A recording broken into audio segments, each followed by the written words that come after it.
আসসালামু আলাইকুম। আমি আজকে আপনাদেরকে খুবই সহজভাবে গাজরের হালুয়া রেসিপি করে দেখাবো। তো আমি এখানে কিছুটা পরিমাণে গাজর গ্রেট করে নিয়েছি। দেন আমি একটা প্যানে ঘি দিয়ে দিলাম। ওর মধ্যে আমি গরম মশলা, দারচিনি, এলাচ দিয়ে গ্রেট করা গাজরগুলোকে দিয়ে ভালোভাবে নাড়াচাড়া করে নিচ্ছি। এটাকে ভালোভাবে ভেজে নিতে হবে, কারণ গ্রেট করা গাজরের পানিটা যেন আর না থাকে।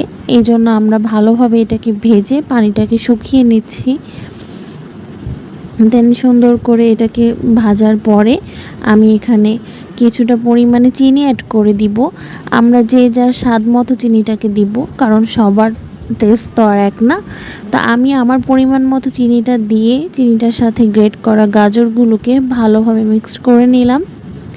মিক্স করার পরে আমি এখানে লিকুইড দুধ দিয়ে দিচ্ছি। আমরা একটু পরিমাণ মতো লিকুইড দুধ দিব, যেন গাজরটা সুন্দর মতো সিদ্ধ হয়ে যায়, কারণ আমরা তো গাজরটাকে আলাদাভাবে সেদ্ধ করিনি।